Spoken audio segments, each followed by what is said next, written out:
All right, guys, we're gonna do some smash to X guard stuff. Basically, as I transitioned to primarily a no-gi grappler, I realized that a lot of the gi specific X guard training is irrelevant or very hard to make work in no-gi.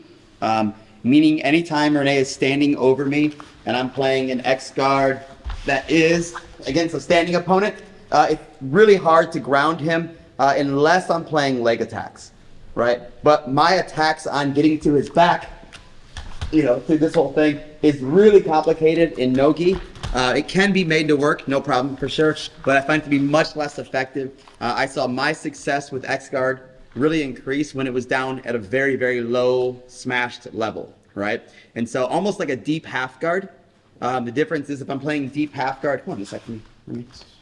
If I'm playing deep half guard on Renee here, my ankles are near his ankles, and I'm kind of sitting in this range here.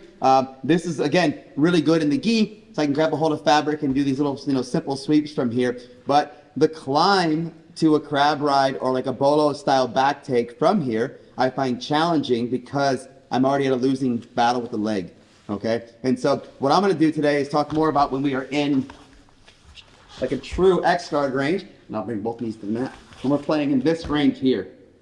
Right? And so this I find to be much more effective in no-gi, both for leg attacks and for back attacks. Okay? So our goal is going to be to find this position and to be as smashed as possible.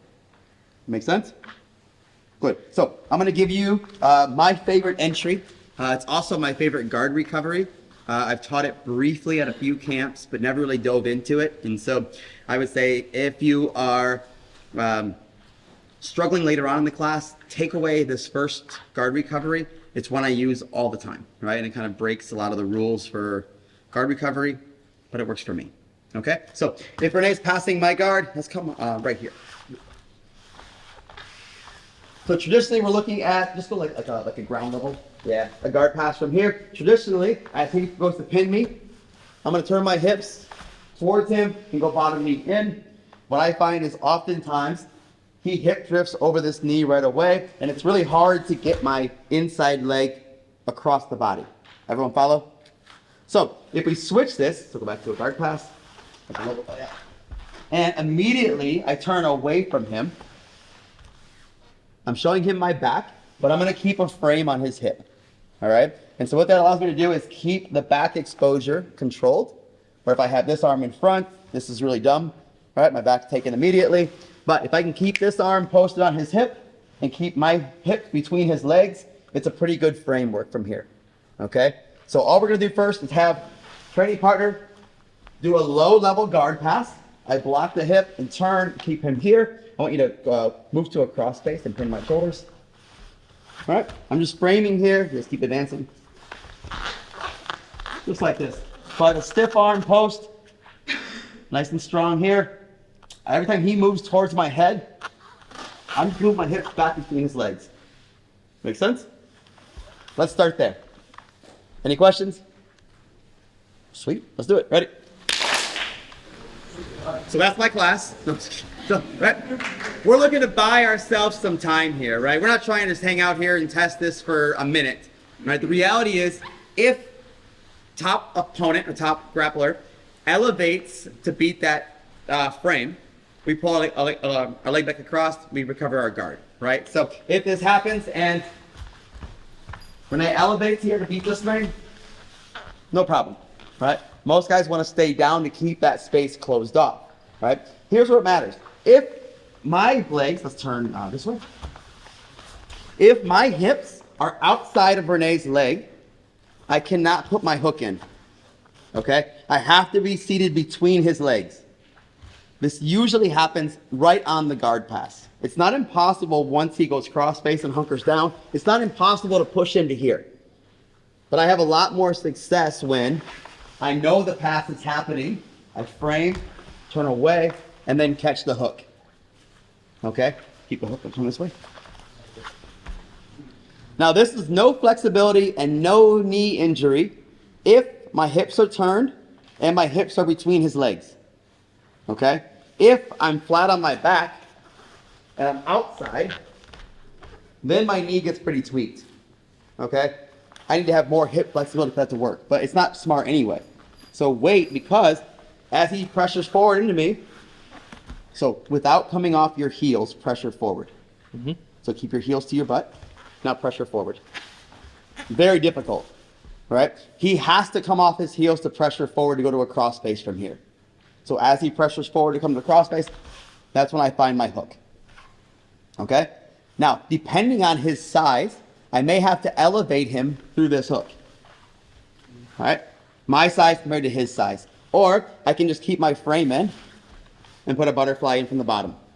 Okay? But either way, I need this butterfly hook to come in.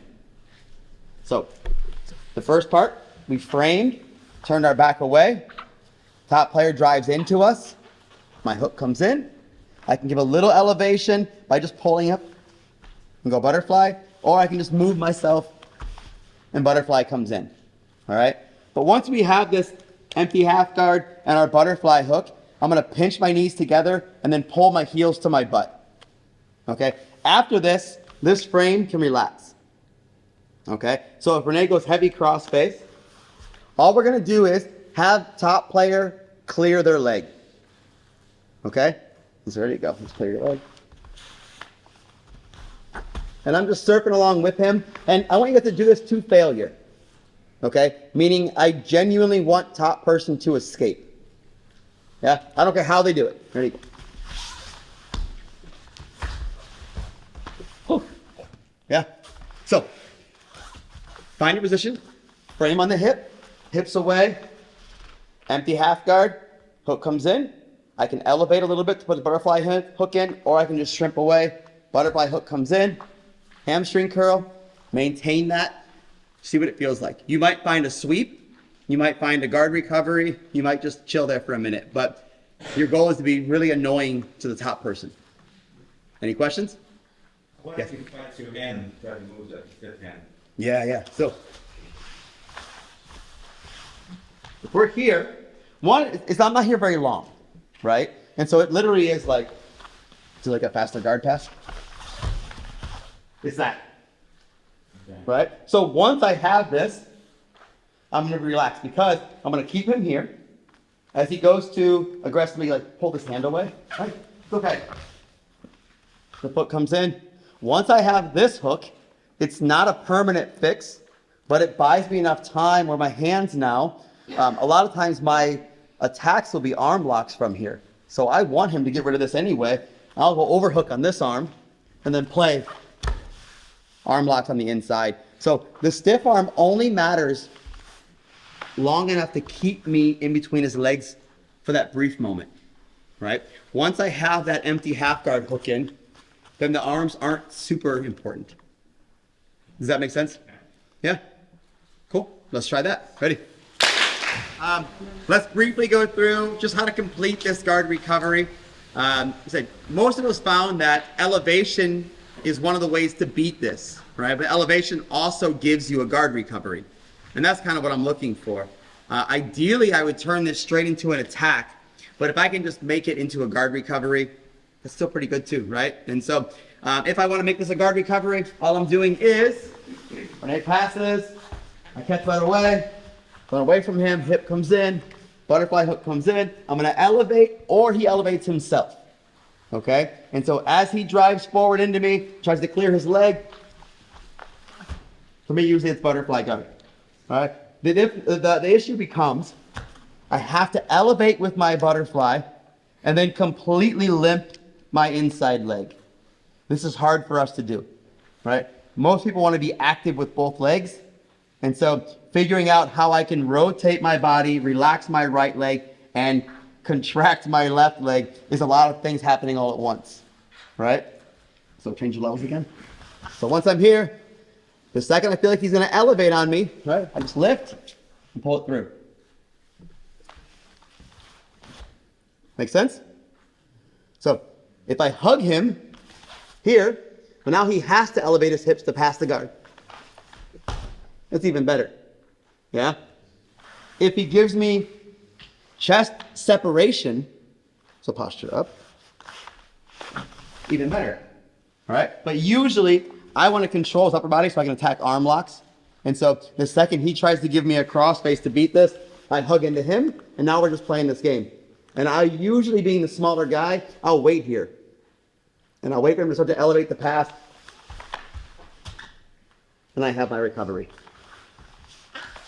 Yeah, let's make sure we can do that before we add in that low X guard stuff.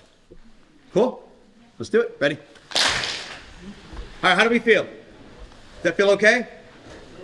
Yeah, is it new to a lot of us? Yeah, good, good. But it's pretty simple. You know, like it's not like a long process that gives you up a lot to try, right? If I miss that hook, well, my guard was already passed anyway.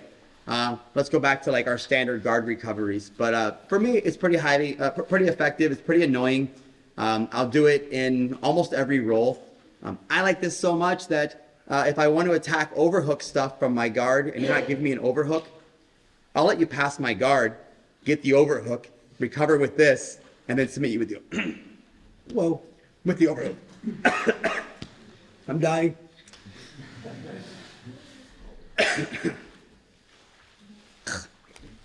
So, I can't talk. It's totally gone. Holy shit. Do you need water? Please, yes. Intermission. Yeah. Fuck. Thank you, Tina. You're the best. Thank you. Wow.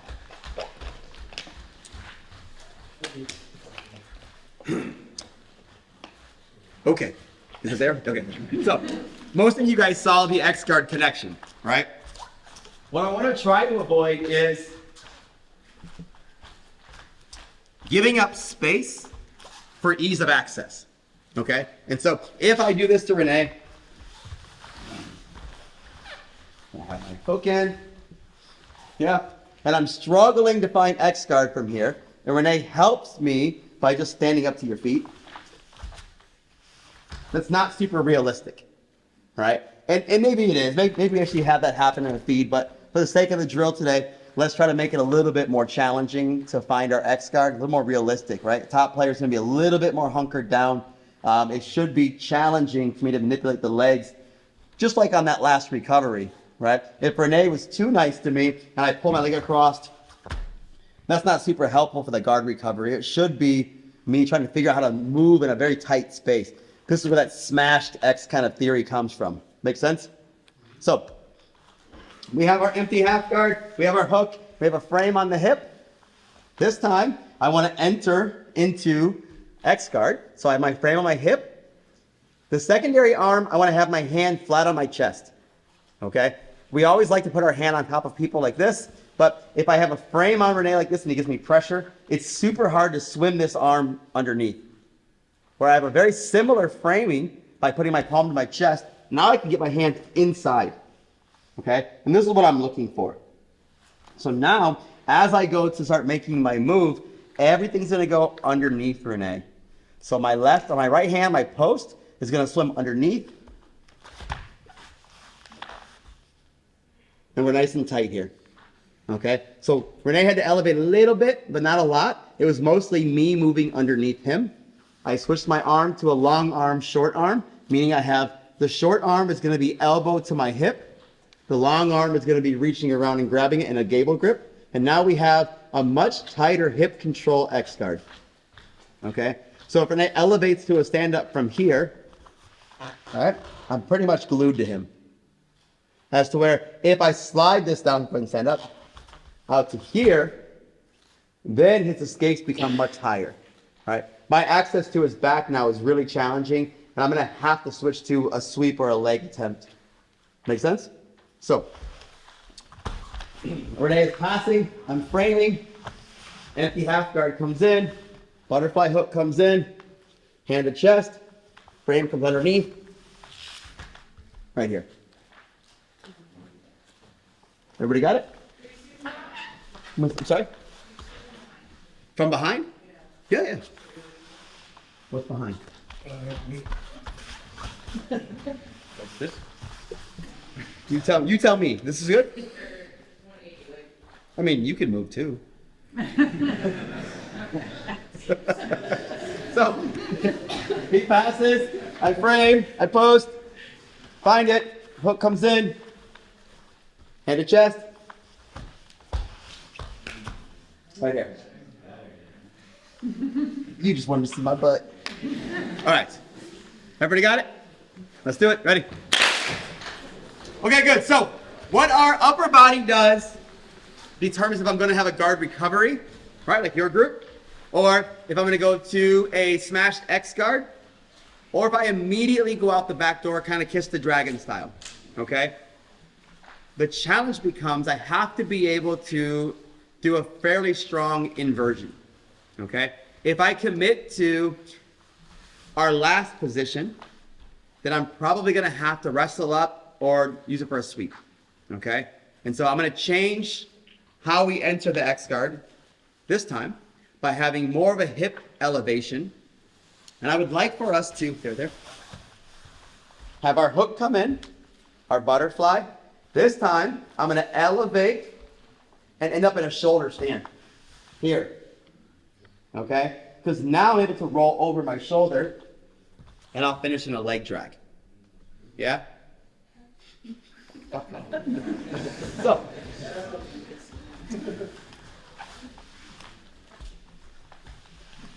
same hook here. Everyone's getting this hook, right? Everyone's getting the butterfly, right? Everyone's getting their inside leg across the lap in some way. Yeah? Success, right? So this time, as I go to elevate, I'm going to dive deeper. Come here. Right? So instead of me lifting this side to get into this connection, my feet are going to go over my head and take Renee this direction so I can use the backside of him. All right? And this is where we start playing our Kiss the Dragon back take stuff. All right? Or we just turn it into saddle entries, all kinds of weird shit from there. Okay? The challenge really becomes, am I able to elevate my hips and move around in this orientation, right? So, one more time. He passes, I post, I frame, empty half, butterfly, inside frame. I still can't be like this on this one, right?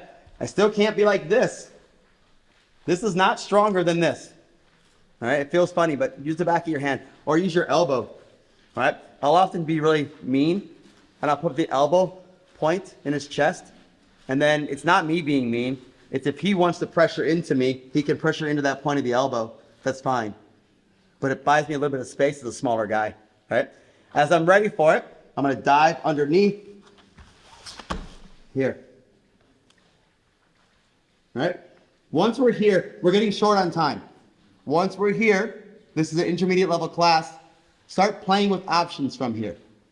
Okay? I don't care what you guys do. If you want to use it to just finish this back take, then yeah, that's fine. If you want to, right, use it to attack the outside leg, and sweep up, right, and pass from there, that's fine too.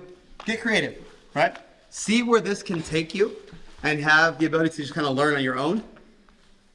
Dive underneath, shoulder stand, smash the X guard, make it weird. Any questions? Go do it. Ready? Okay.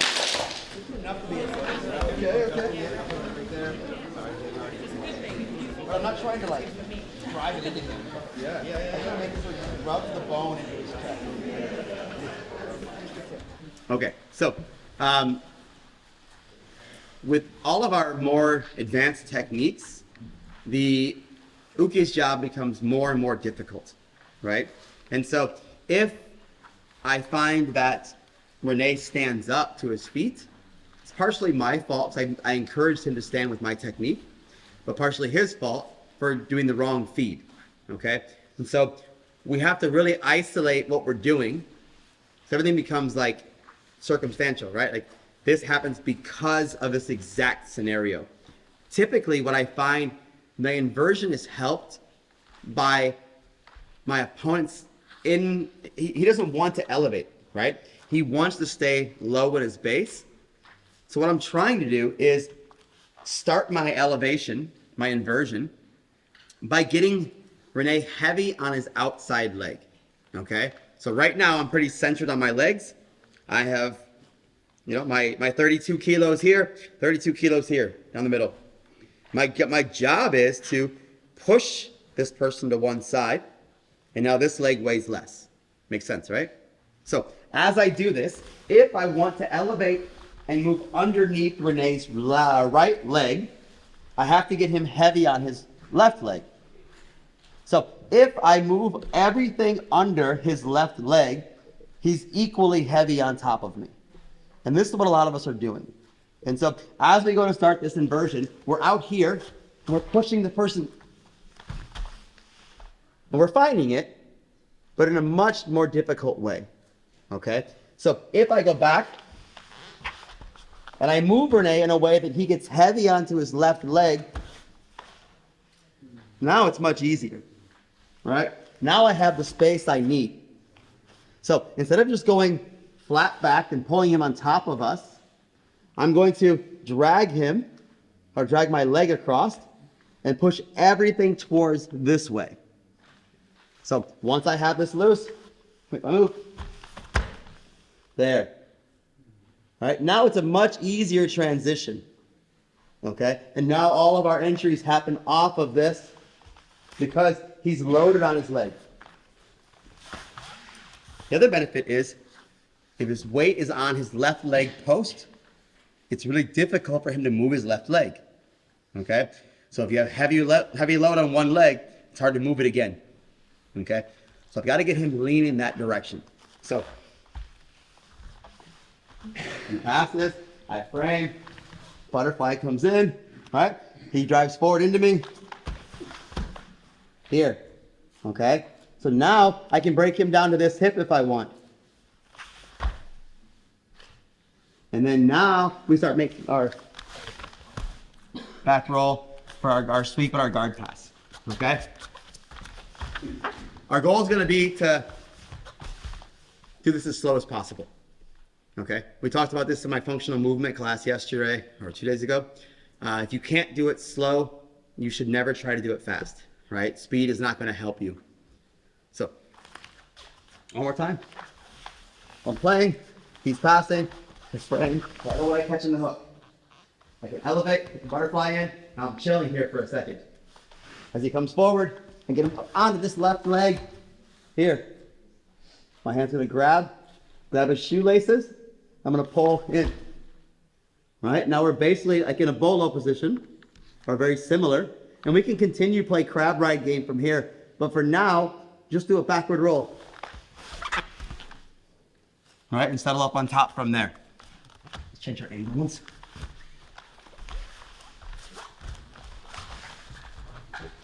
So the pass is I frame, I hook. All right, this is fleeting. This is momentary. This won't last long. So right away I'm going here. All right, he pressures forward.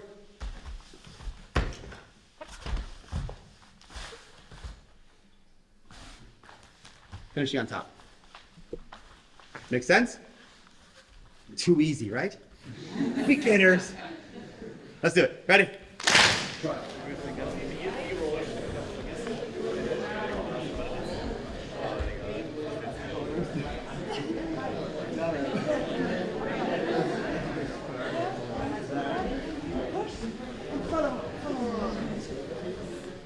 All right, we have a couple minutes left for some questions if anybody has a question. If anyone getting stuck somewhere? Everywhere. On your head. On your head? On your head. Yeah. So, my big thing in my functional movement classes when we do the inverted guard style of class is using our head as a rudder, right? And so my head really has to be moving left to right, and I go ear to ear, and it directs my body on where to go, right? If my head says go left and my body goes right, then I have neck pain, right? And so as we're doing this, it's really important to understand which way I need to roll, right? And so without a partner, as I do this, right, I frame, I shrimp to the side, my empty half guard comes in, my hook comes in. So now I'm gonna roll to my right ear, and that's gonna help me get in the right orientation. So when I dive underneath and I elevate, that's when I'm here, okay? Now, if I want to roll in this direction and I look this way, that's when I think it's wonky. Okay? If I move my head to the side the wrong way, I can't roll very well. If it stays straight line and I'm rolling up this way over my head, I get stuck. So my head will actually turn out and help me move around. Right? So the head has to be moving like a rudder to get out of its own way, right? But your body will follow your head naturally, but we have bad habits. Yeah? And so really think about getting your head out of the way. More often than not, you're looking the way you want to roll, right? And so if I do a backward roll, I'm going to be looking over my shoulder the whole time. Then I have a very, very easy pathway over my shoulder, over my neck. Yeah? If I look this way and roll this way, it gets cumbersome, right? If I keep my head straight back, it's really difficult. And so your head really has to be aware of which way it's going. Yeah? But it's not easy. It's supposed to be a intermediate level class. Yeah? So the big takeaway for me would be that first guard recovery. Okay? It's a very, very simple action that I have found very rarely taught. You know, I think it's more functional than a standard hip escape and then a knee shield guard recovery. I think we're starting to see more and more guys progress towards this way of thinking. Play with it, it'll fail. Keep trying things. As you go to recover, you'll start seeing your entries for X guard. Alex and I played with a couple leg lock entries from there. There's a whole world of grappling that happens from that empty half guard. So today we covered moving it to X guard, but play with this, okay? There's a lot we can do from there. We have our options for arm attacks and all that come from me starting off here, right? And then getting into my attacks. We played with going from this position, right?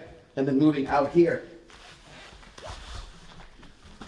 for saddle entries, you know? So a lot of really cool stuff happens from this relatively undeveloped half guard, yeah?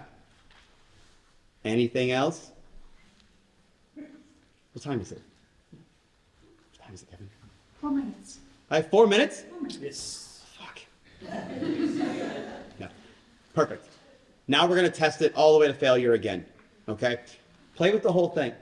What I want to see you guys do is be good training partners in that Renee's going to pass guard one specific way, okay? He's going to stay low on the ground, both knees down, passing over a knee shield, looking for a cross face.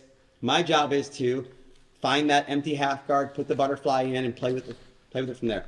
See what happens. Like if I recover my guard, that's great. If I go X guard, that's great. If I find a submission or a leg attack, that's great too.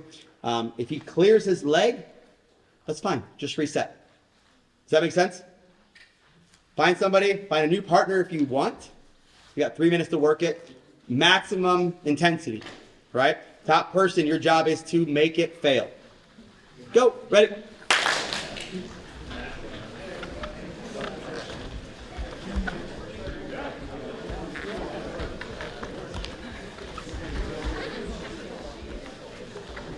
Yeah.